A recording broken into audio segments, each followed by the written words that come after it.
भगवान के चरण पंच परमेष्ठी भगवान के चरणों में कोटिशः वंदन। शासनेश प्रभु महावीर के पावन चरणों में कोटिशः वंदन। आचार्य भगवान के चरणों में कोटिशः वंदन।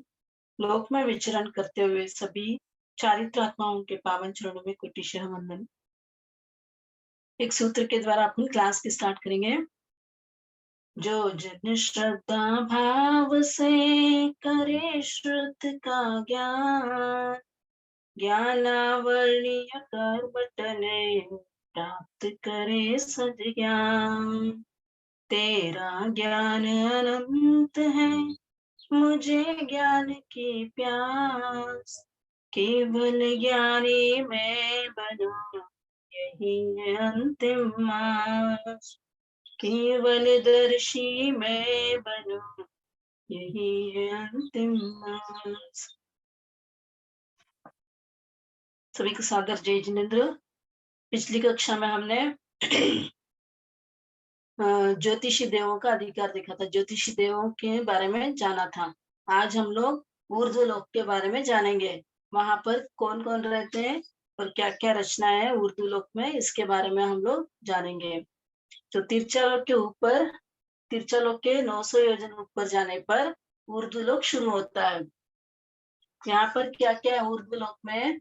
12 देवलोक यानी देवता ही रहते हैं। ज्यादातर तो वैमानिक देवी यहाँ पर रहते हैं ऊर्ध्व लोक में। बाकी जो भवनपति, वाणवंतर, ज्योतिषी वो सभी तिरछालोक और अधोलोक में रहते हैं। यहाँ पर जो ऊर्ध्व लोक में रहने वाले हैं वो है वैमानिक देव। तो यहाँ पर क्या क्या होंगे? वैमानिक देव कौन से हैं? 12 देवलोक, 9 लोकांतिक, 9 क्रैवेक, 5 अनुत्तर विमान है और 3 किल्विशी। ये सब वैमानिक देव हैं। इसके ऊपर जो है यहाँ पर सिद्ध शिला है और यहाँ पर अनंत। सिद्ध शिला के ऊपर लोकाग्र भाग में सिद्ध क्षेत्र है। ये सब अधोलोक ऊर्ध्व लोक हुआ है। जो ऊर्ध्व लोक में जो मुख्यतः वैमानिक देव रहते हैं। इनको वैमानिक देव क्यों कहते हैं? क्योंकि ये विमान में रहते हैं, इसलिए इनको वैमानिक देव कहते हैं। तो देवता देवलोक में कैसे उत्पन्न होते हैं, तो इसके बारे में जानेंगे हम लोग। देवलोक में जो है देवताओं के उत्पन्न होने के लिए उत्तम शैयाएं होती हैं। शैया यानी पलंग जैसा होता है। उसके ऊपर एक पतला यानी बहुत ही बारीक वस्त्र ढका रहता है। जब कोई जीव वहां पर उत्पन्न होता है तो वस्त्र, वो जो शैया के ऊपर जो वस्त्र रहता है वो फूल जाता है। जैसे यहाँ पर रोटी बनाते वक्त रोटी फुलाते हैं, वैसे वो वस्त्र ऊपर उठ जाता है। उस वस्त्र को ऊपर उठते हुए देखकर अन्य जो देवी देवता वहां पर रहते हैं वो उस शैया के पास आ जाते हैं। उस शैया के पास आकर वो वस्त्र को उठा देकर सब जगह घंटानाद करवा देते हैं। उस विमान में घंटानाद करवा देते हैं और उनके जो अधीनता में आते हैं देव, उनके जो विमान होते हैं वहां पर भी घंटानाद होता है। और सभी दिशाओं में घंटानाद होता है तो सभी देवता वहां पर इकट्ठे हो जाते हैं। सभी देवता उस शैया के पास आकर खड़े हो जाते हैं। और अंतर्मुहूर्त में जो देव उत्पन्न होने वाला होता है वहां पर, वो अंतर्मुहूर्त में सभी पर्याप्तियों को पर्याप्त कर, यानी 5 पर्याप्तियां वहां पर देव में 5 पर्याप्तियां होती है। बाकी तो 6 पर्याप्तियां होती है। भाषा और मन एक साथ बनने से 5 पर्याप्तियां। ये 5 पर्याप्तियों को पूर्ण करके वो जो देव होता है वो 32 वर्ष की उम्र वाला नौजवान जैसा हो जाता है सिर्फ अंतर्मुहूर्त में। और वो देवदृश्य वस्त्र से ढककर वहां पर बैठ जाता है उस शैया के ऊपर। वो बैठते ही एकदम चौंक जाता है कि मैं यहाँ कहाँ आ गया। सब देखता है, देविया देवता सब देखते हैं, राग रंग इतनी सारी चीजें हैं, मैं कहाँ पर आ गया। उसको कुछ पता नहीं चलता है। तब सब देवी देवते उसको बताते हैं कि आप ऐसे क्या किया, आपने जो यहाँ पर आके उत्पन्न किया, क्या दान किया, क्या पुण्य किया, क्या तप किया, कैसे उत्तम संयम का पालन किया, जो आप हमारे देवलोक में आकर उत्पन्न हुए। तब वो अपने पूर्व यानी उसके जो बहुधरणी अवधि ज्ञान होता है उससे वो अपने पूर्व भव को देखने लग जाता है। वो देखता है कि मेरा परिवार है, मेरे मित्र है, मैं सबका प्रिय था। तो वो सोचता है कि मैं वहां जाऊं और उनको भी इसके बारे में बताऊं। लेकिन वहां जो देवी देवता पहले जो उत्पन्न हुए देवी देवता आते हैं वो उनको रोक लेते हैं। वो बोलते हैं कि पहले एक नाटक देखना और फिर चले जाना। तो उस देव को ले जाकर इत्र का कुंड होता है, नहीं हाँ, जैसे परफ्यूम का कुंड, उसमें जाकर उसको नहलाते हैं, स्नान करवाते हैं, फिर वस्त्राभूषण पहनाकर उनका अभिषेक करते हैं। फिर उनको नाटक दिखाते हैं, वो नाटक देखते-देखते उनको इतना समय ही व्यतीत हो जाता है कि उनको पता ही नहीं चलता। और यहाँ पर जो है कितनी पीढ़ियाँ चली जाती हैं, यानी उनके जो पूर्वज होते हैं वो उनका नामो-निशान भी नहीं मिलता है इनको। तब वो वहाँ पर वैसे ही रह जाते हैं, राग रंग में अनुरक्त होकर वहाँ पर रह जाते हैं वो। वैसे देवलोक में देवता उत्पन्न होते हैं और वो वैसे ही वहाँ पर फँस जाते हैं, वो वहाँ से आ ही नहीं सकते। हुँ। ये इन देवलों को इनको वैमानिक देव क्यों कहा? क्योंकि ये सब विमान में रहते हैं, ये सब देव जो है वो विमान में रहते हैं, इसलिए इनको वैमानिक देव कहते हैं। तो यहाँ पर देवलोक कहाँ-कहाँ, कौन से देवलोक हैं वो देखेंगे हम लोग। ये जो समपृथ्वी है समपृथ्वी है, इससे 900 डेढ़ 900 योजन तक तो ज्योतिषी देव है, उसके ऊपर मेरू पर्वत आया हुआ है। यानी 800 1800 योजन का पूरा तिरछा लोक है, उसमें से 900 योजन ऊपर तिरछा लोक है, नीचे का 900 योजन है। तो ऊपर 900 योजन तक तिरछा लोक रहा हुआ है, उसके ऊपर जो है 1.5 रज्जु ऊपर जाने पर पहला और दूसरा देवलोक है। समपृथ्वी से 1.5 रज्जु ऊपर जाने पर पहला और दूसरा देवलोक आया हुआ है। और समपृथ्वी से ढाई ढाई रज्जु ऊपर जाने पर तीसरा और चौथा देवलोक है। उससे 3.25 रज्जु ऊपर जाने पर पांचवा देवलोक है, यानी समपृथ्वी से 3.25 रज्जु ऊपर जाने पर पांचवा देवलोक है। वहीं पर लोकांतिक देव भी रहे हुए हैं। जो पहला और दूसरा देवलोक है वहीं पर उसी उसके लेवल में ही पहले किल्बिशी देव भी आ गए हैं। और तीसरे और चौथे देवलोक हैं, वहां पर दूसरे किल्बिशी भी आ गए, उसी के लेवल में दूसरा किल्बिशी है। और जो छठे देवलोक है वहां पर तीसरा किल्बिशी आ गया है। तो समपृथ्वी से 3.5 रज्जु ऊपर जाने पर छठा देवलोक है। और समपृथ्वी से 7.25 रज्जु ऊपर जाने पर सातवां देवलोक है। समपृथ्वी से 4 रज्जु ऊपर जाने पर 8वां देवलोक है। और 4.5 रज्जु ऊपर जाने पर 9वां देवलोक है और 10वां देवलोक है। और 5 रज्जु ऊपर जाने पर 11वां और 12वां देवलोक आया हुआ है। और उसके ऊपर 5.5 रज्जु, यानी समपृथ्वी से 5.5 रज्जु ऊपर जाने पर नवग्रह की पहली त्रिक है। 5.5 रज्जु ऊपर जाने पर उससे 5 रज्जु ऊपर, यानी समपृथ्वी से 6.25 योजन ऊपर जाने पर नवग्रह की दूसरी प्रतर आई हुई है। और 6 रज्जु ऊपर जाने पर तीसरी प्रतर है, यानी 3-3 प्रतरों के, ऐसे 3-3 प्रतर है, एक-एक इसमें एक-एक प्रतर में एक-एक ग्रह विद्य है, ऐसे 9 प्रतर हो गए इनके। तो पहले देवलोक और दूसरा देवलोक यहाँ पर भी 13 प्रतर है। और तीसरे चौथे देवलोक में 12 प्रतर है, पांचवें देवलोक में 6 प्रतर है, छठे देवलोक में 5 प्रतर है, सातवें देवलोक में 4 प्रतर है, 8वें 9वें 10वें 11वें 12वें इन सब में भी 4-4 प्रतर है। और नवग्रह के 9 प्रतर है। और अनुत्तर विमान का एक ही प्रतर है, 5 अनुत्तर विमान के एक ही प्रतर आया हुआ है। इससे ऊपर जाने पर सिद्ध शिला है, थोड़ा ऊपर जाने पर। जो अनुत्तर विमान है ये 7 रज्जु से कुछ कम, यानी समपृथ्वी से 7 रज्जु से कुछ कम जाने पर ये अनुत्तर विमान है।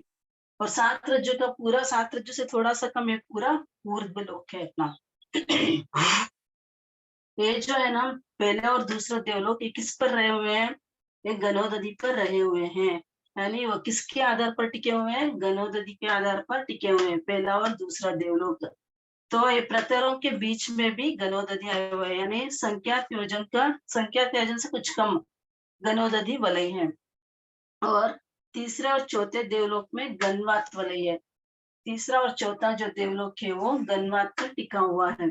पांचवा जो देवलोक है वो भी गनवात पर टिका हुआ है। और छठा, सातवां, आठवां जो देवलोक है गनोदधि और गनवात पर टिका हुआ है। और ऊपर के जो देवलोक हैं वो सब आकाश पर टिके हुए हैं। यहाँ पर कोई गनोदधि गनवात कुछ भी नहीं है, सिर्फ आकाश पर टिका हुआ है। 5 अनुत्तर विमान तक भी सभी जो है वो सब आकाश पर टिके हुए हैं। उनके जो प्रतरों के बीच में आएंगे अगर यहाँ पर गणवात है, तीसरे और चौथे देवलोक में गणवात है, तो उनके प्रतरों के बीच में भी गणवात होगा। यहाँ पर जो है पांचवें देवलोक में भी गणवात है, तो उनके प्रतरों के बीच में भी गणवात ही होगा।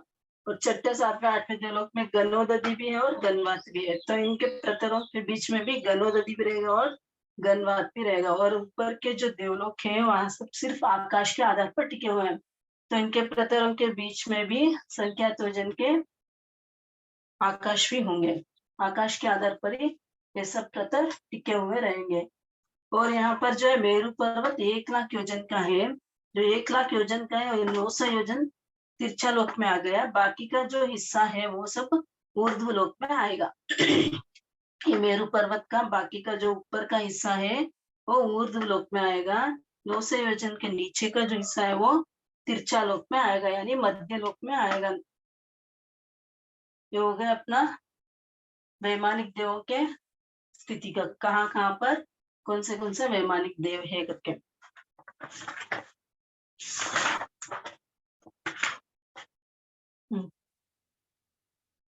ये जो नवग्रह है, नवग्रह जो है 12वें देव, 11वें 12वें देवलोक से आधा रज्जु ऊपर जाने पर नवग्रह की पहली त्रिज्या, जिसमें 3 प्रतर थोड़ी थोड़ी दूरी में है, 3 प्रतर जो है थोड़ी थोड़ी दूरी में रहे हुए हैं। वहां से पाव रज्जु की ऊंचाई पर दूसरा त्रिक शुरू होता है, उससे पाव रज्जु ऊपर ऊपर जाने पर तीसरी त्रिक शुरू होती है, ये भी थोड़ी थोड़ी ऊंचाई पर है। इस तरह कुल पौने रज्जु में, यानी पौने रज्जु में ये तीनों ही त्रिक आ गई, यानी प्रत्येक प्रतर के बीच में भी संख्यात योजन का आकाश प्रदेश है। यहाँ पर भी संख्यात योजन का आकाश प्रदेश ही है। यहाँ पर गणोदधि गणवात नहीं है, तो सिर्फ आकाश ही है यहाँ पर। अब इन देवलोकों के कितने कितने विमान है इसके बारे में जानेंगे।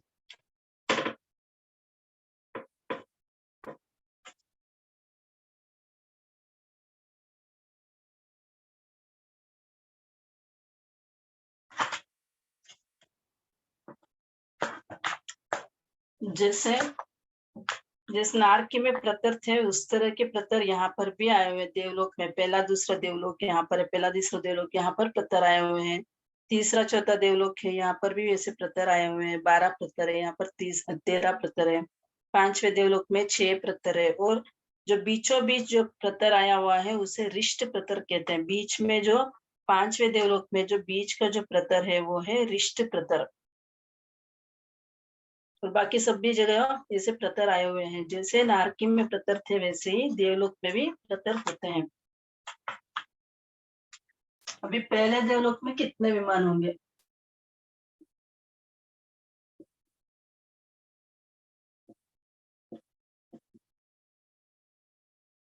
पहला देवलोक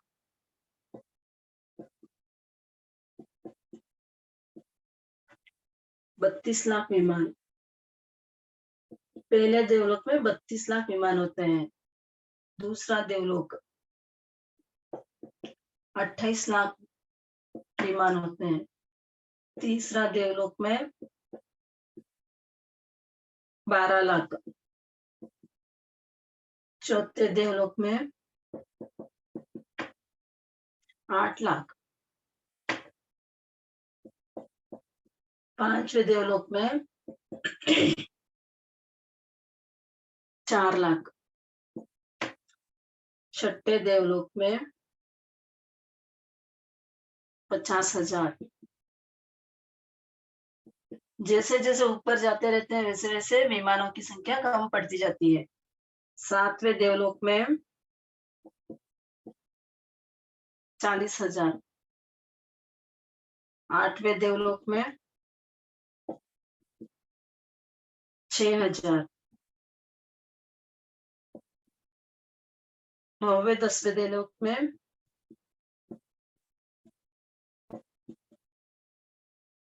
400 विमान। 11वें 12वें देवलोक में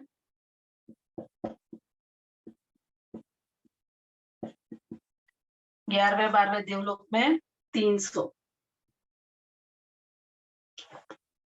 नवग्रह की पहली त्रिक में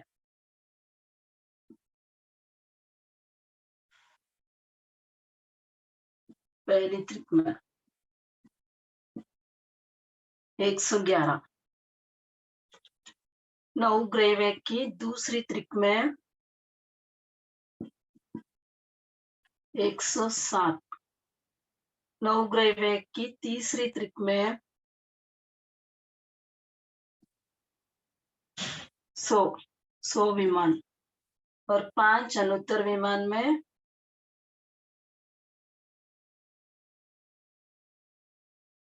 5, मात्र 5 ही होते हैं,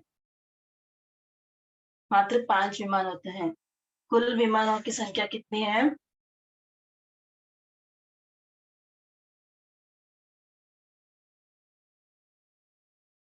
87,97,023। इतने विमान होते हैं टोटल। कुल विमान कितने हैं? 87,97,023। इतने विमान होते हैं कुल इनके वैमानिक देवों के। यहाँ पर जो है एक बार और देख लेते हैं कितने कितने विमान हैं। पहले देवलोक में 32 लाख विमान है, दूसरे देवलोक में 28 लाख विमान है, तीसरे देवलोक में 12 लाख विमान है, चौथे देवलोक में 8 लाख विमान है, पांचवें देवलोक में 4 लाख विमान है, छठे देवलोक में 50,000 विमान है, सातवें देवलोक में 40,000 विमान है, आठवें देवलोक में 6,000 विमान है, नौवे 10वें देवलोक में 400 है, 11वें 12वें देवलोक में 300 विमान है, नवग्रह की पहली त्रिक में 111 विमान है, नवग्रह की दूसरी त्रिक में 107 है, नवग्रह की तीसरी त्रिक में 100 विमान आए हुए हैं, और 5 अनुत्तर विमान में 5 विमान है। एक कुल विमान की संख्या कितनी होगी? 87,97,023 टोटल विमान होते हैं। अब यहाँ पर देवलोक में जो है सभी देवता एक ही श्रेणी के नहीं होते, अलग अलग श्रेणी के होते हैं। तो वहां पर 10 प्रकार की श्रेणियां होती है। देवलोक में 10 प्रकार की श्रेणियां होती है। कौन सी है? पहली श्रेणी है, यानी जैसे पोजीशन सबकी चेंज होती है। जैसे मैनेजर होता है, सीईओ होता है, असिस्टेंट मैनेजर होता है यहाँ पर, वैसे ही वहां पर भी होते हैं, अलग अलग श्रेणी के होते हैं। तो यहाँ पर फर्स्ट श्रेणी में आएगा इंद्र, यानी देवलोक का स्वामी। इंद्र कौन है? देवलोक का स्वामी।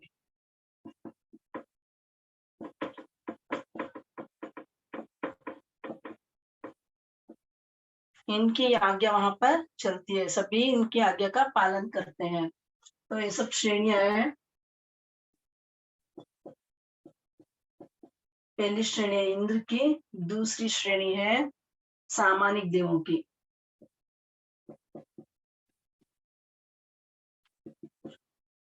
ये भी इंद्र के समान ही होते हैं, लेकिन इनकी रिद्धि वैभव सभी इंद्र के समान होते हैं, लेकिन ये इंद्र नहीं होते हैं, इंद्र के सलाहकार होते हैं। इंद्र के सलाहकार है।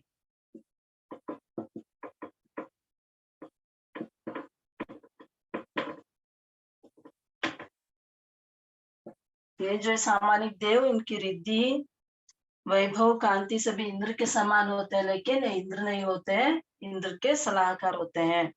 तीसरा है त्रयस्त्रिंशत्।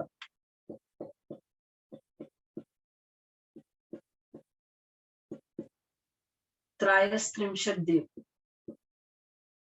ये जो देव है पुरोहित राजगुरु का काम करते हैं।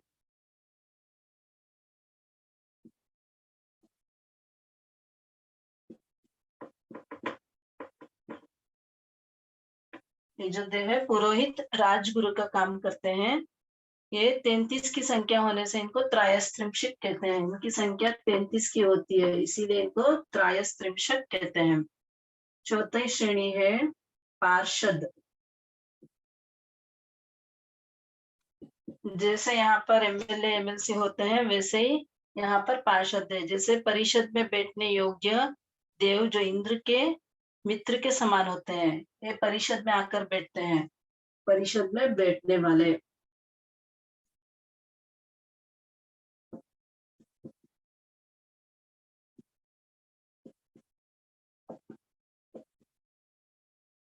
परिषद में बैठने योग्य देव होते हैं जो इंद्र के मित्र के समान होते हैं। और लोकसभा के सदस्य के समान होते हैं। यहाँ पर जो लोकसभा के सदस्य हैं उनके समान ये पार्षद देव होते हैं। 5वें आत्मरक्षक देव।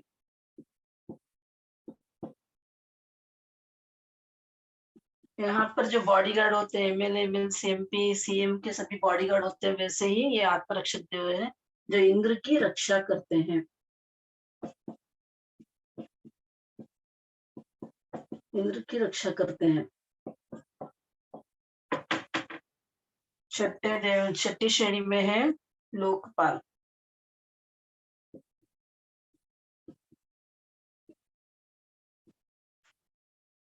निश्चित विभाग का रक्षण करने वाले, चोरी चारी करने वालों को दंड देने वाले। यहाँ पर जैसे अलग अलग विभाग होता है, वैसे ही वहां पर अलग अलग विभाग होते हैं।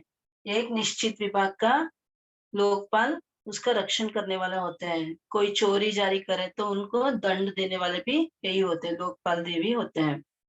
7 लोकपाल देव दंड देने वाले, चोरी जारी करने वालों को दंड देने वाले।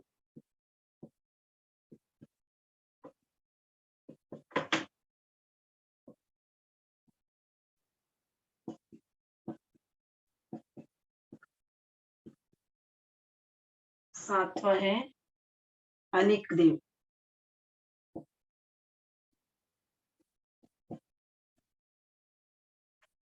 अनिक देव जो है सैन्य दल के समान होते हैं, जो विविध रूप बनाकर सैन्य का काम करते हैं, यानी आर्मी का काम करते हैं, सैन्य दल का काम करते हैं, सैन्य दल के समान।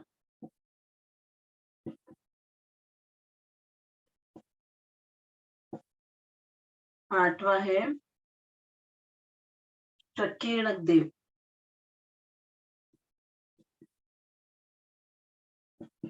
यहाँ पर जो ऑर्डिनरी सिटीजन्स है, जैसे प्रजा है, हम सब प्रजा लोग हैं, वैसे ही वहां की प्रजा को प्रकीर्णक देव कहते हैं, प्रजा के समान। जो सिटीजन्स होते हैं उनके समान, प्रजा के समान साधारण देव।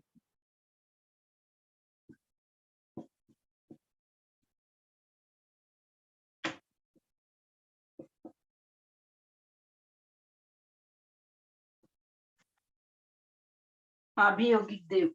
9वां है आभियोगिक।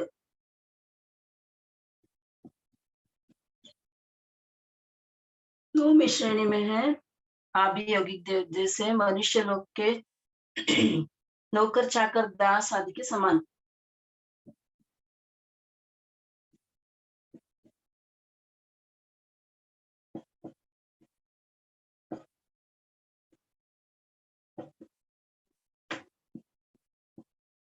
जैसे हमने ज्योतिषी देवों में भी देखा था कि वहां पर ज्योतिषी देव विमानों को अभियोगिक देव उठाकर फिरते हैं। वो ये जाति के देव हैं जो नौकर चाकर दास आदि का के समान होते हैं।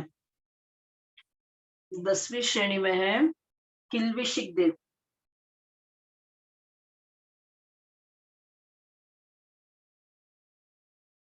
किल्बिशी देव यहाँ पर जो मनुष्य लोक में चांडाल के समान होते हैं, वैसे ही वहां पर ये होते हैं चांडाल के समान निंद्य कर्म करने वाले।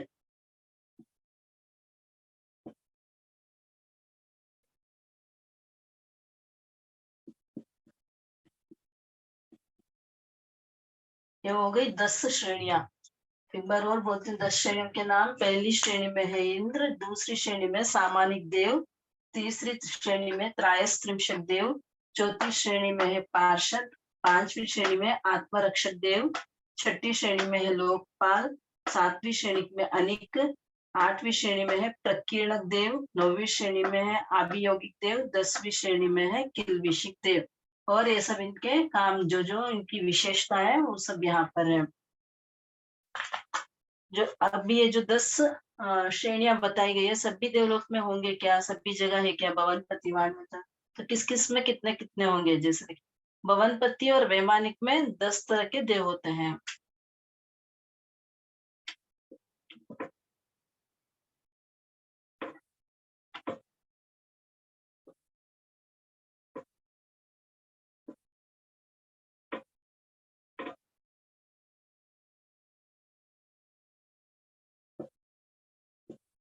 भवनपति और वैमानिक में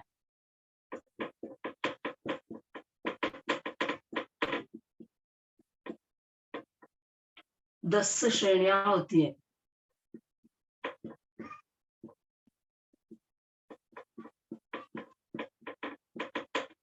और वर्णांतर ज्योतिषी में 8 ही होते हैं।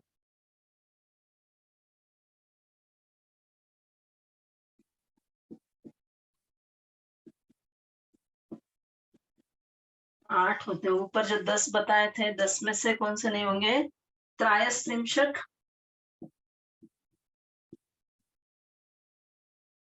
और लोकपाल नहीं होंगे।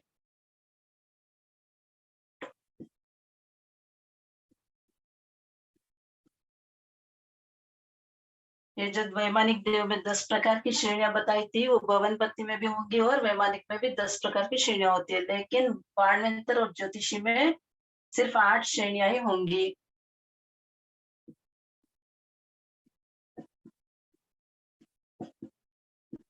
दो नहीं होती है। त्रयस्त्रिंशत् और लोकपाल, ये 2 नहीं होंगे, बाकी के 8 श्रेणियां होती है।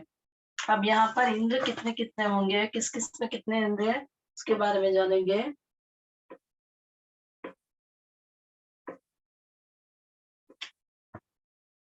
पहले से 8वें देवलोक तक 8 इंद्र होंगे।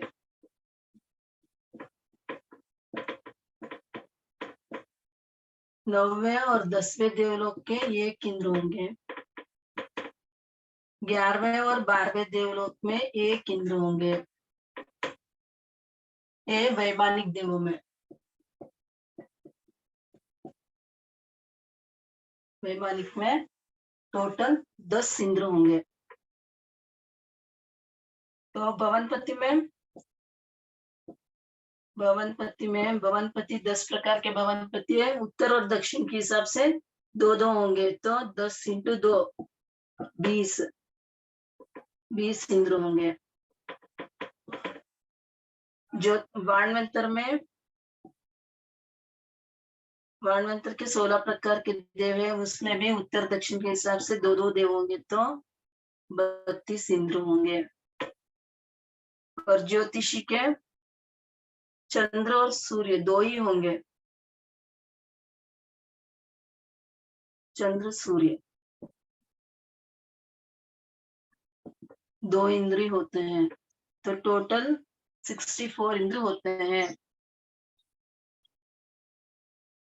कुल इंद्र 64 होते हैं। कुल 64 इंद्र होते हैं।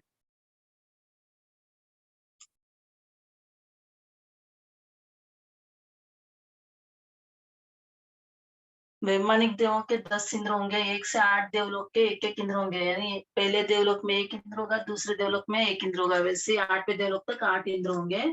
9वें 10वें देवलोक में 1 इंद्र होंगे। 11वें 12वें देवलोक का 1 इंद्र होगा, तो टोटल 10 इंद्र हुए। वैमानिक देवों के 10 इंद्र हुए। भवनपति देवों के 10 भवनपति देव है, तो उनके दक्षिण और उत्तर दिशा के 2-2 इंद्र होंगे, तो 20 इंद्र हो गए। वाणवंतर देवों के 16 प्रकार के वाणवंतर देव है, उनमें 2-2 इंद्र होंगे, उत्तर और दक्षिण दिशा के, तो 32 इंद्र हुए। 16 × 2 32। ज्योतिषी में 2 चंद्र और सूर्य 2 ही इंद्र होंगे, तो कुल 64 इंद्र हुए। सभी देवों के मिलाकर 64 इंद्र होते हैं। और प्रत्येक इंद्र के कितने प्रकार की सेना होती है? ये जो इंद्र है, इनके कितने प्रकार की सेना होती है? तो 7 प्रकार की सेना होती है। प्रत्येक इंद्र के 7 प्रकार की सेना होती है। सेना को अनिक भी कहते हैं।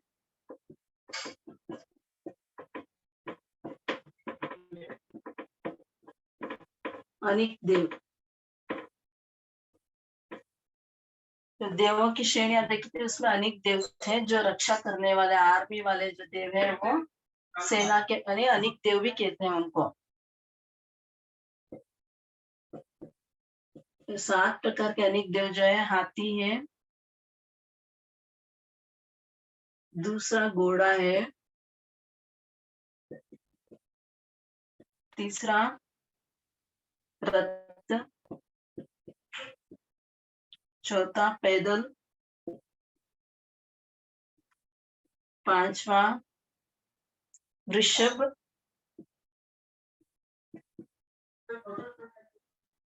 छठा गंधर्व,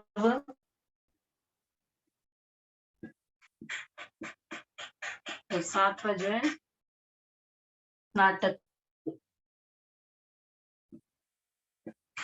ये 7 प्रकार की सेना होती है। एक एक इंद्र के 7 प्रकार की सेना होती है।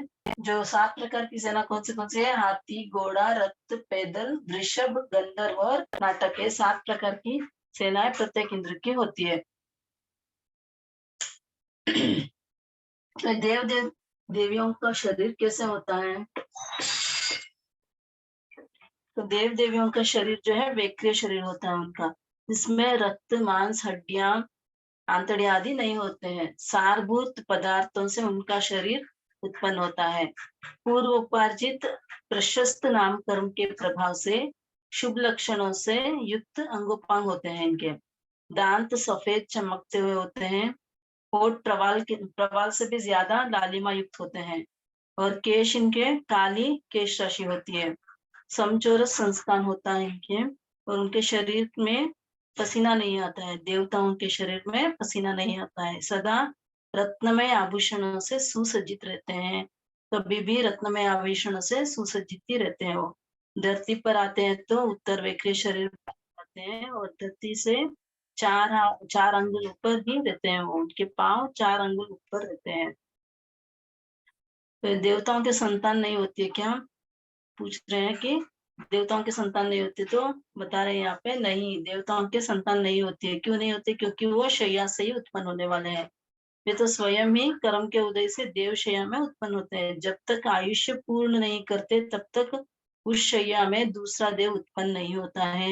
यानी एक शैया पर अगर एक देव उत्पन्न हो गया, वो जब तक जीवित है तब तक उस शैया पर नया जीव आकर उत्पन्न नहीं होगा, यानी नया देव आकर उत्पन्न नहीं होगा। तो उनका पालन पोषण करना पड़ता है क्या? पालन पोषण तो करना ही नहीं पड़ता, क्योंकि अंतर मुहूर्त में ही वो 32 वर्ष के युवा के समान बड़े हो जाते हैं वो। तो उनका पालन पोषण भी नहीं करना पड़ता है।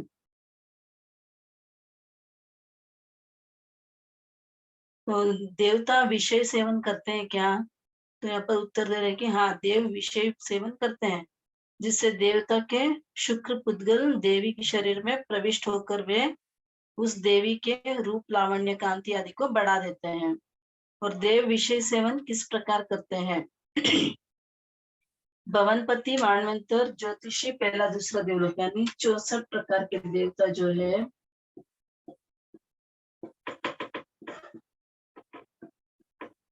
मनुष्य के समान करते हैं। मनुष्य के समान।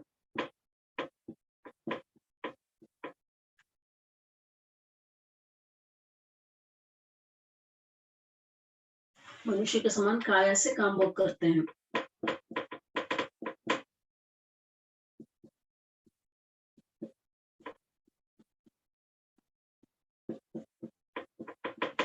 चौसठ प्रकार के देवता जो है भवनपति, वाणवंतर, ज्योतिषी, पहला दूसरा देवलोक और पहला कृषि, ये 64 प्रकार के देवता है। वहां तक की देवियां उत्पन्न होती है, यानी 64 प्रकार के देवों में ही देवियां उत्पन्न होती है, उससे आगे देवियां उत्पन्न नहीं होती है। तो वह देवता जो जहां पर देवियां उत्पन्न नहीं होती है, वो कैसे अपना विषय सेवन करते हैं, उसके बारे में जानेंगे तीसरे चौथे देवलोक में। तीसरे और चौथे देवलोक में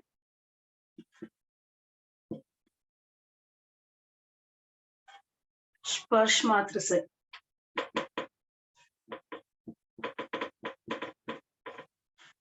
पांचवे छठे देवलोक में रूप दर्शन मात्र से।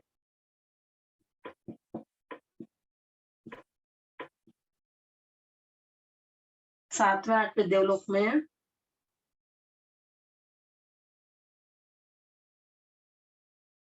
शब्द श्रवण मात्र से तृप्ति हो जाती है।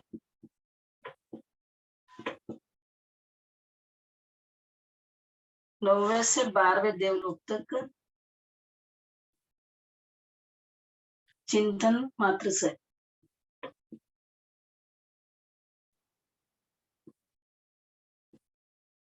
यानी ये जो है विषय सेवन कैसे करते हैं, 64 प्रकार के देवता जो है मनुष्य के समान काया से करते हैं, काया से काम वो करते हैं। तीसरे चौथे देवलोक जो है स्पर्श मात्र से ही उनको तृप्ति हो जाती है। पांचवे छठे देवलोक के जो है देवियों के रूप दर्शन से ही उनको तृप्ति हो जाती है। सातवें आठवें देवलोक के जो है देवियों के शब्द श्रवण करने से ही उनको तृप्ति हो जाती है। और 9वें से 12वें देवलोक के जो देव है उनको देवियों की चिंतन मात्र से ही उनको तृप्ति हो जाती है। इस प्रकार वो वहां पर विषय सेवन करते हैं। क्या सभी देवता सम्यक दृष्टि होते हैं क्या? तो यहाँ पर बता रहा है कि नहीं, सभी देवता सम्यक दृष्टि नहीं होते हैं। यहाँ पर दृष्टियां तीनों भी पाई जाती है। सम्यक दृष्टि भी होते हैं, मिथ्या दृष्टि भी होते हैं और मिश्र दृष्टि भी होता है। लेकिन किंतु 15 परमाधामी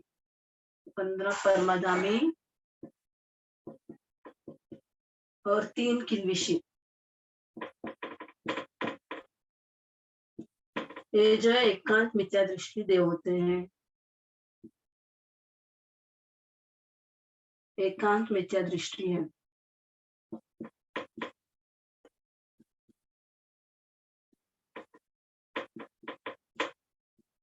पंद्रह परमाधामी और 3 किल्बिषी जो देव हैं वो एकांत मिथ्या दृष्टि है।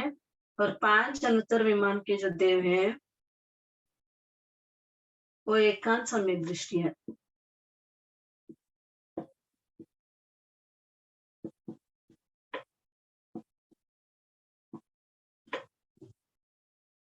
पंद्रह परमाधामी और 3 किल्बिषी एकांत मिथ्या दृष्टि है। 5 अनुत्तर विमान के देव एकांत सम्यक दृष्टि है। और बाकी के देवता सभी जो है वहां पर तीनों दृष्टियां पाई जाती है, सम्यक दृष्टि, मिथ्या दृष्टि और मिश्र दृष्टि, तीनों दृष्टियां पाई जाती है।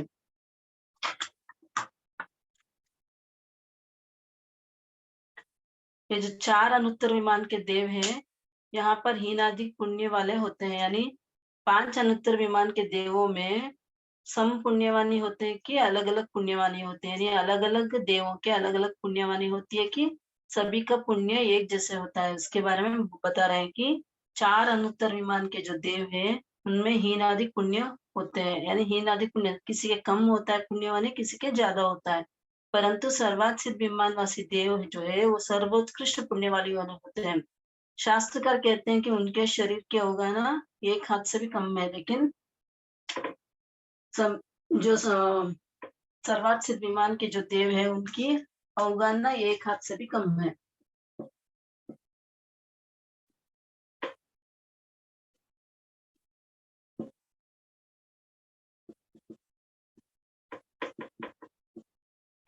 सबसे कम यानी एक हाथ से भी कम। इनकी जो अवगाना सबसे कम होती है, लेकिन इनकी रिद्धि अपार होती है और सुख भी अपार होता है। उनके सभी देवों की उम्र अजगन्य अनुत्कृष्ट 33 सागरोपम की होती है। उनकी उम्र कितनी होगी? अजगन्य अनुत्कृष्ट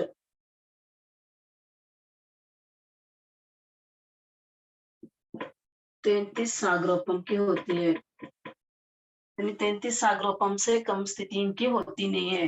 अजगन्य और अनुत्कृष्ट का मतलब है यानी एक ही जैसी उम्र, यानी 33 सागरोपम की ही स्थिति वहां पर होती है, जिससे वो 16.5 सागरोपम तक एक ही करवट में बिता देते हैं, एक ही करवट में रह जाते हैं। जब से वो शैया पर उत्पन्न होते हैं तब तक 16.5 सागरोपम यानी इसकी आधी उम्र, 33 सागरोपम का जो आयुष्य है उसका आधा यानी 16.5 सागरोपम तक वो एक ही करवट पर उसी शैया पर बैठे रहते हैं। यानी एक ही करवट पर वो रहते हैं, वो आत्मचिंतन में तल्लीन रहते हैं। वे सब अल्पकषायी होते हैं, हलुकर्मी होते हैं एवं एका भवावतारी होते हैं। ये सब एका भवावतारी होते हैं। जो सर्वात सिद्ध विमान के जो देव है वो एका भवावतारी होते हैं। सभी देव अहम इंद्र होते हैं। यहाँ पर श्रेणियां नहीं होती है, सभी देव अहम इंद्र होते हैं, यानी अपने आप वो इंद्र ही है। स्वामी सैनिक का भाव नहीं होता है, वहां पर कोई दास नहीं है या कोई स्वामी नहीं है। ऐसे गुरु मुख से सुना, यानी ऐसे इस प्रकार हमने गुरु भगवंतों से, ज्ञानियों से सुना है। बाकी तो तत्व केवल गम्यम। 4 जाति के देवों में से किसमें चंचलता कम होती है और किसमें ज्यादा होती है? यानी 4 जाति के जो देव है उसमें किसमें ज्यादा चंचलता होती है और किसमें चंचलता कम होती है? तो यहाँ बता रहे हैं कि सबसे अधिक चंचलता जो है वाणवंतर देवों में होती है, और सबसे उससे भवनपति देवों में कम होती है, उनसे ज्योतिषी देवों में कम होती है, और उनसे वैमानिक देवों में सबसे कम होती है। यानी चंचलता भी जो है, जो नीचे के देवता होते हैं उनमें चंचलता ज्यादा होती है, जो ऊपर ऊपर जाते रहते हैं वैसे उनकी पुण्यवानी बढ़ती जाती है, तो उनकी चंचलता भी कम होती है। और इसके बारे में आगे जानेंगे नेक्स्ट क्लास में। अभी लघु दंडक में हम देखेंगे। लघु दंडक में अपना चल रहा है स्थिति द्वार।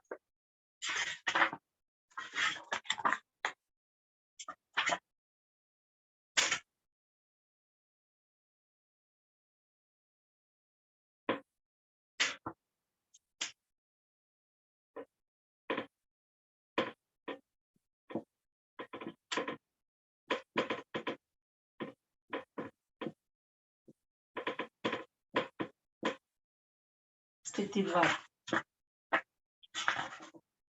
ये 20वां द्वार है, स्थिति द्वार। पिछली कक्षा में हमने देवताओं के बारे में, देवताओं की स्थितियों के बारे में जाना था, और तिर्यंश में 5 स्थावर की स्थितियों के बारे में जाना था।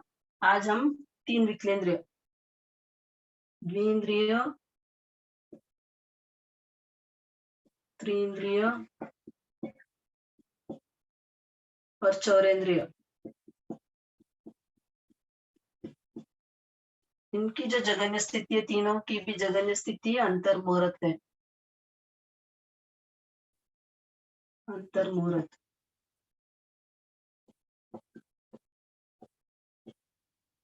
जगन्य स्थिति। उत्कृष्ट स्थिति जो है द्विंद्रिय की 12 वर्ष की है, त्रिंद्रिय की 49 अहोरात्र, और चौरेंद्र की जो है 6 महीने की स्थिति होती है। 3 विकलेंद्रियों में स्थिति देखते हैं। द्विंद्रिय, तीन्द्रिय और चौरेंद्रिय में जगन्य स्थिति जो है अंतर्मुहूर्त होती है, और उत्कृष्ट स्थिति है द्विंद्रिय की 12 वर्ष, त्रिंद्रिय की 49 अहोरात्रि और चौरेंद्रिय की 6 महीना की स्थिति होती है। 49 अहोरात्रि जैसे अभी जू आज किसी के सिर में जू आ गई या लीक आ गई, वो कितने दिन जीवित रहेगी? वो 49 अहोरात्रि तक जीवित रह सकती है। मच्छर, मक्खी, पतंगा, भंवरा, ये सब कितने दिन तक जीवित रह सकते हैं? 6 महीना, ज्यादा से ज्यादा 6 महीना। और जगन्य जो है अंतर्मुहूर्त। और बेंद्रिय की स्थिति कितनी होगी? शंख, सीप, लट जो है जीव होते हैं, उनमें जगन्य स्थिति है अंतर्मुहूर्त, और उत्कृष्ट स्थिति है 12 वर्ष तक वो जीवित रह सकते हैं। आगे असन्नित तिर्यंच पंचेंद्रिय में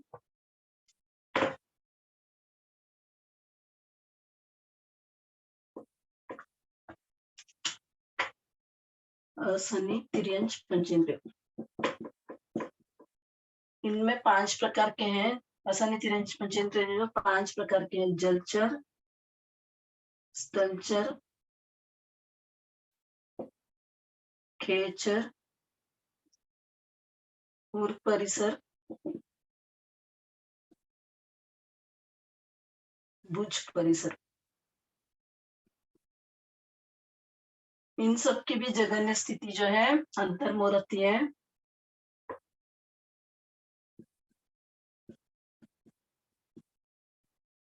उत्कृष्ट स्थिति अलग अलग है। जलचर की 1 करोड़ पूर्व,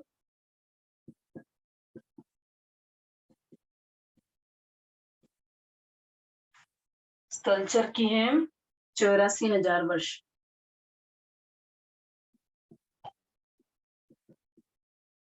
खेचर की 72,000 वर्ष, पूर्व परिसर की 53,000 वर्ष, और भुज परिसर की 42,000 वर्ष। असन्नित तिर्यंच पंचेंद्रिय की सबकी स्थिति जगन्य अंतर्मुहूर्त है। जलचर की उत्कृष्ट स्थिति 1 करोड़ पूर्व है, स्थलचर की 84,000 वर्ष की है, खेचर की 72,000 वर्ष की है, पूर्व परिसर की 53,000 वर्ष है, भुज परिसर की 42,000 वर्ष है। ये असन्नित तिर्यंच पंचेंद्रिय की स्थिति हो गई। सन्नित तिर्यंच पंचेंद्रिय की देखेंगे अब।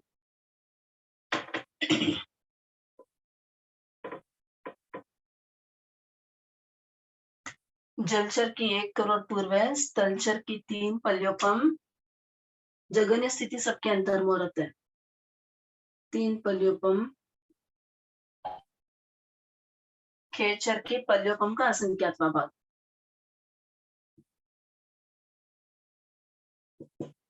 असंख्यात्वा भाग।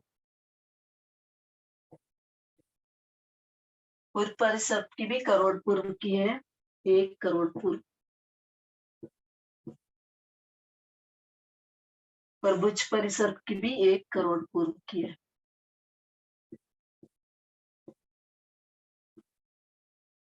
जो तिर्यंश पंचेंद्र युग्लिक होते हैं वो स्थलचर और खेचरी होते हैं। तो ये युग्लिक के हिसाब से इनकी स्थिति पल्योपम में होगी, यानी 1 करोड़ पूर्व से जो जिनकी स्थिति ज्यादा होती है वो युग्लिक होते हैं।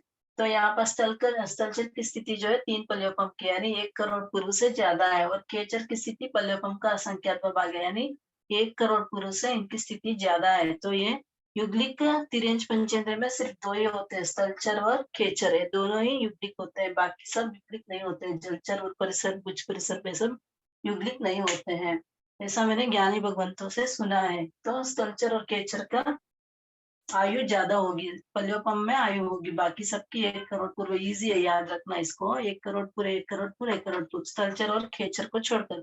स्थलचर जो है उनकी उत्कृष्ट स्थिति होगी 3 पल्योपम, और खेचर की पल्योपम का असंख्यात्मक भाग। अब मनुष्य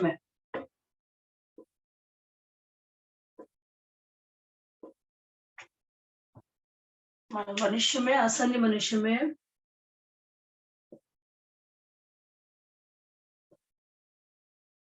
जगन्य और उत्कृष्ट अंतर्मुहूर्त।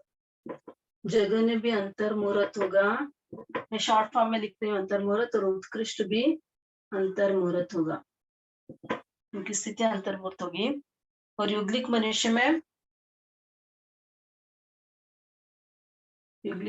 में अलग अलग होगी, देवकुरु, उत्तरकुरु, देवकुरु की इनकी जगन्य स्थिति जो उत्कृष्ट स्थिति है उससे थोड़ी कम होगी, बाकी जो उत्कृष्ट स्थिति है उतनी होगी। तो उत्कृष्ट स्थिति कितनी है?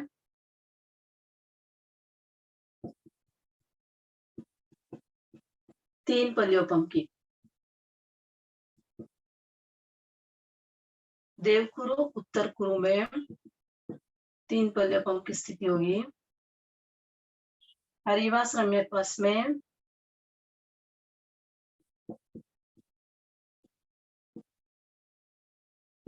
2 पल्योपम की। हेमवत, हिरणवत में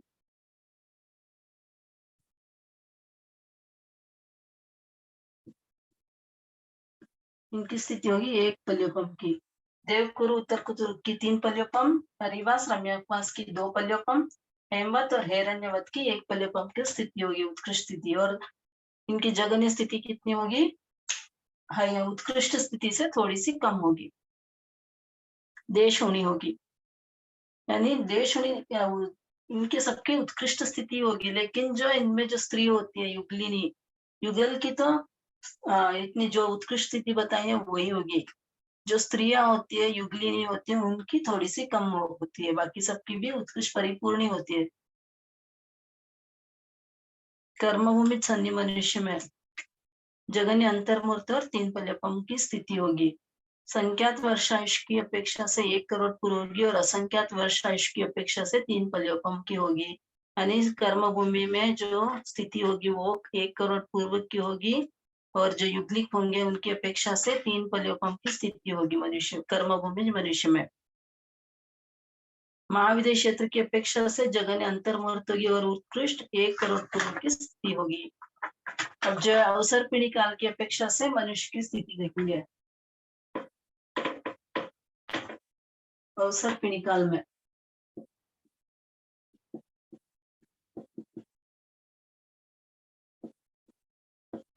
अवसर पीढ़ी काल में पहले आर्य के प्रारंभ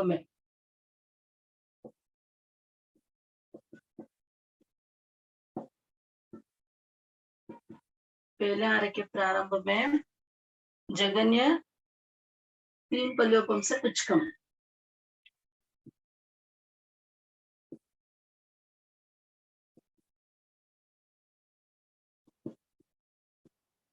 ये जगन्य स्थिति है। उत्कृष्ट स्थिति होगी 3 पल्योपम की। जगन्य स्थिति है 3 पल्योपम से कुछ कम होगी, उत्कृष्ट स्थिति होगी 3 पल्योपम। यहाँ पर भी जो 3 पल्योपम से कुछ कम बताया वो भी युगलिनी की अपेक्षा से ही बताया गया है। और दूसरे आरे में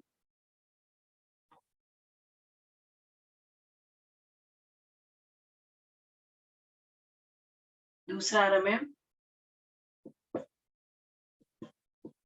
2 पल्योपम की होगी। ये जगन्य आयु 2 पल्योपम से कुछ कम होगी।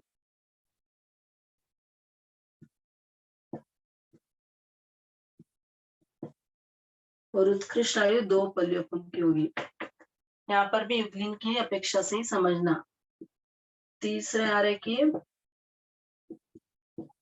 आरे में 1 पल्योपम से कुछ कम होगी। जगन्य स्थिति 1 पल्योपम से कुछ कम।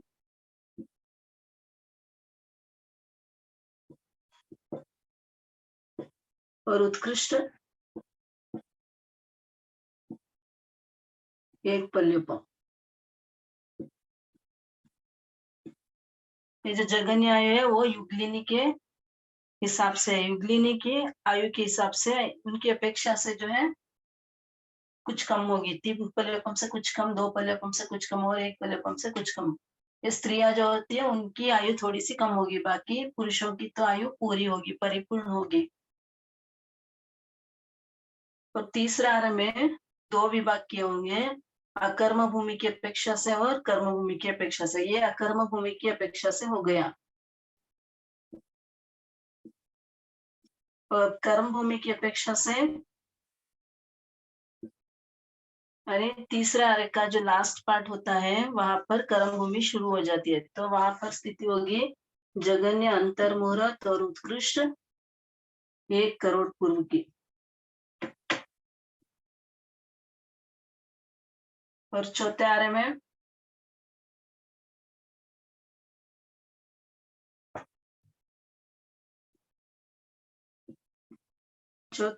जो है स्थिति जगन्य, अंतर्मुहूर्त की होगी। और उत्कृष्ट यहाँ पर करोड़ पूर्व जाजेरी है। तीसरे आरे में कर्म भूमि में जो है 1 करोड़ पूर्व जाजेरी की स्थिति होगी। और चौथे आरे में 1 करोड़ पूर्व की स्थिति होगी। और पांचवें आरे में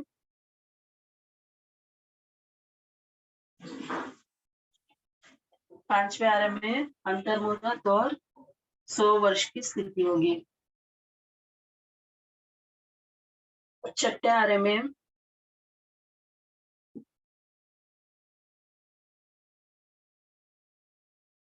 अंतर्मुहूर्त और 20 वर्ष की स्थिति होगी।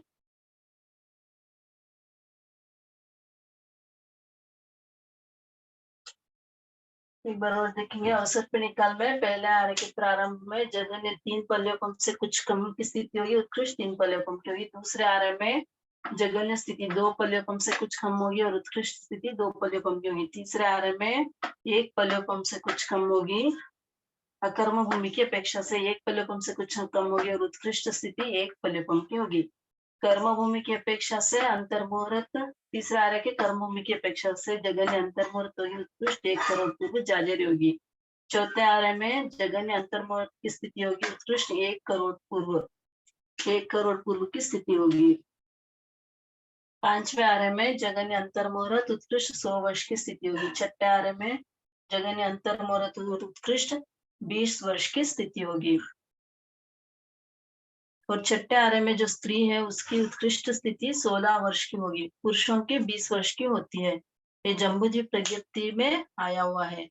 तो ये अवसर पिणी काल के जैसे यहाँ पर स्थिति बताई गई है उसी प्रकार उत्सर पिणी काल की अपेक्षा से भी स्थिति को हम समझेंगे, लेकिन इसका उल्टा होगा। उत्सर पिणी काल में सब कुछ उल्टा होगा। वहां पे पहले आरे में 20 वर्ष की स्थिति होगी, दूसरे आरे में 100 वर्ष की होगी, तीसरे आरे में 1 करोड़ पूर्व की होगी, चौथे आरे में 1 पल्योपम की होगी, पांचवें आरे में 2 पल्योपम की होगी और छठे आरे में 3 पल्योपम की स्थिति होगी। इसका ठीक उल्टा करना है वहां पर उत्सर्पिणी काल में।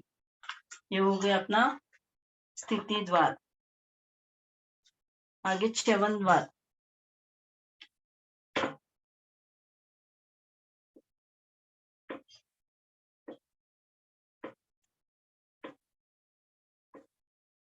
च्यवन यानी वर्तमान भव पूरा होने पर उस भव का अंत होना च्यवन है, यानी उस वहां से निकलना, उस भव से निकलकर जाना, वो है च्यवन।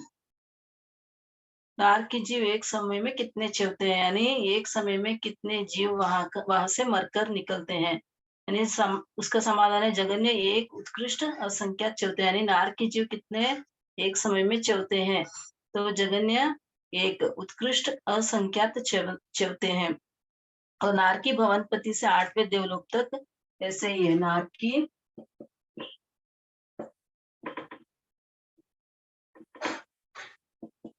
21वां द्वार है, 54 बार। नार की भवनपति से लेकर 8वें देवलोक तक।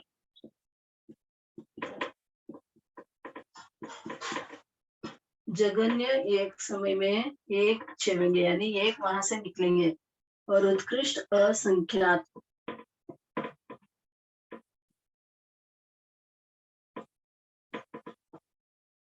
और 9वें देवलोक से सर्वार्थ तक, 9वें से सर्वार्थ तक।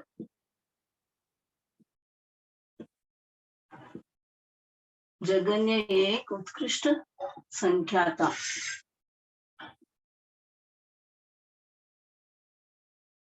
4 स्थावर प्रति समय असंख्यात, 4 स्थावर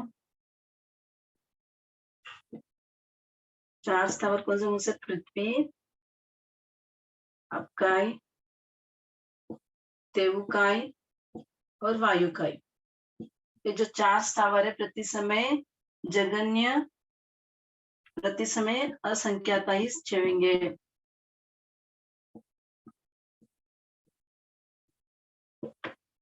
यानी हर समय असंख्यात जीव वहां से मरते ही रहते हैं।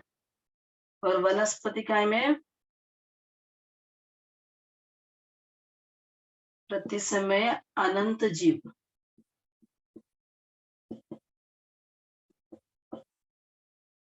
वनस्पति काय में प्रति समय में अनंत जीव वहां से मरते रहते हैं। और 3 विकलेंद्रिय और असनि तिर्यंच पंचेंद्रिय में,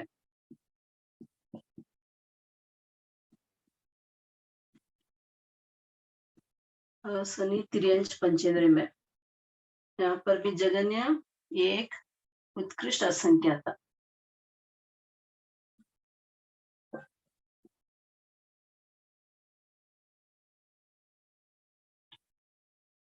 सन्निप तिर्यंच पंचेंद्रिय में,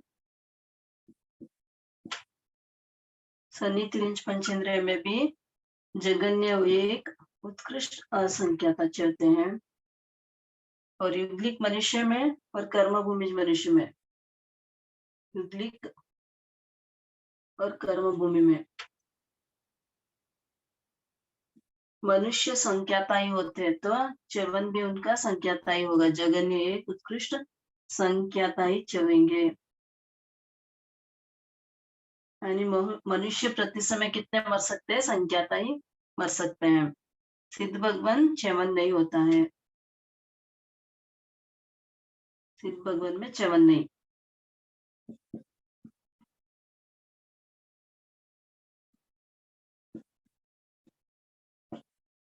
एक बार और देखते हैं। नार की भवनपति से लेकर 8वें देवलोक तक जगन्य एक चलते हैं, उत्कृष्ट असंख्यात जीव वहां से चलकर आते हैं। 9वें से सर्वात तक जगन्य एक उत्कृष्ट संख्याता। और 4 स्थावर में, 4 स्थावर कौन से? पृथ्वी का, अपकाय, तेवकाय और वायुकाय में प्रति समय असंख्यात जीव चलते हैं। वनस्पति का में प्रति समय में अनंत जीव।